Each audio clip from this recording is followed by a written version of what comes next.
There was no such auditorium. I don't remember this auditorium at all.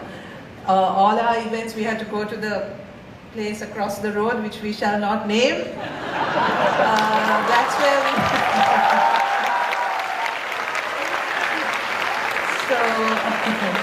So it's great that Hindu College has its own auditorium now. So it's lovely to be back. Thank you for the wonderful warmth with which I was received. It's very emotional for me, but thank you so much. Shri T.C.A. Rangachari, Chairman of the Governing Body of Hindu College, and all the distinguished members of the governing body, Professor Anju Srivastava, Principal, members of the faculty, fellow alumni, dear students, guests, ladies and gentlemen. Ayubovan, which in my language means may you live long, Vanakkam, Namaskar, good afternoon. It is a deep personal joy and a profound honor to stand before you today at Hindu College, a place that holds a very special place in my heart. When I walked through the gates of this college as a young student from Sri Lanka in 1991, I think long before some of you were even born, having arrived in Delhi on an ICCR scholarship, I carried with me a mixture of dreams, uncertainties, hopes, questions, and also more than a little nervousness. I also heard that Hindu College is now placed #1 in the metro system.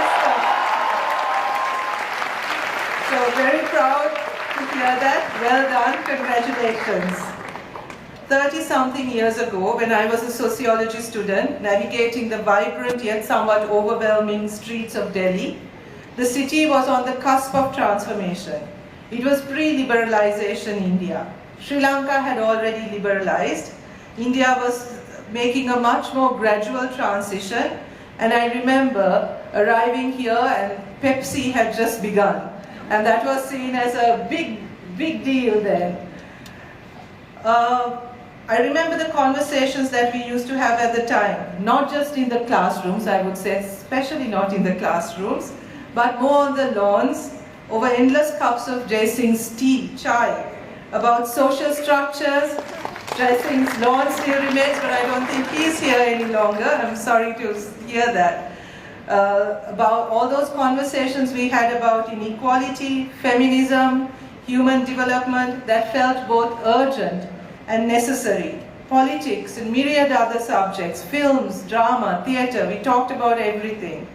Of course, as young people, starry-eyed and idealistic, we naturally thought we knew it all. And that changing the world was an easy task, and all we had to do was leave Hindu College and get out there, and the world was ours. I also recall some of the discussions in sociology and the deep realization that understanding society meant understanding people, their struggles, their aspirations, their resilience.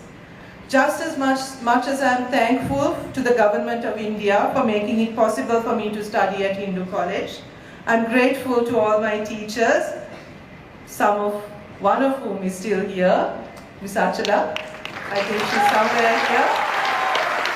Others who have moved on to other institutions. They didn't just teach me theories, but encouraged me to think critically, to question, and to never accept injustice as inevitable. The Delhi I knew at that time was different from the metropolis you experience today. But even then, it pulsed with energy, diversity, and the promise of what India could become. To my mind, however, what makes Delhi truly unique still remains unchanged. And that is Delhi's ability to absorb people from everywhere, to embrace diversity, and most importantly, to teach resilience. It made me, a young woman from Sri Lanka, far away, quite far away, to feel very much at home and to feel accepted, and that part of me still belongs to Delhi. After graduating in 1994, I carried the lessons I learned here to Australia, where I studied for my master's degree in applied anthropology. I researched female migrant workers. Later, at the University of Edinburgh, I completed my PhD in social anthropology, focusing on child protection and the complex relationships between state and society.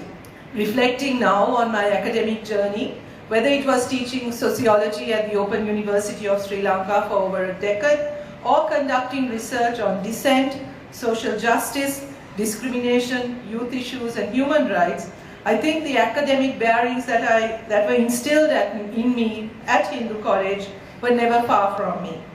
I spent years in the humanitarian and development sector working with marginalized communities, conflict-affected communities, female-headed households, and children living in conditions of exploitation and abuse. I engaged in trade union activism through the Federation of University Teachers Association, fighting for education rights and academic freedom. Each of these experiences reinforced a truth that perhaps formed in my mind at Hindu College, that knowledge without action is incomplete, and that education obligates us to serve those who have been left behind. When I made what many call my leap into politics in 2020, it was never quite a leap like it was described. It was not an abandonment of academia, but an extension of it. It was a recognition that sometimes, to create the change we study and advocate for,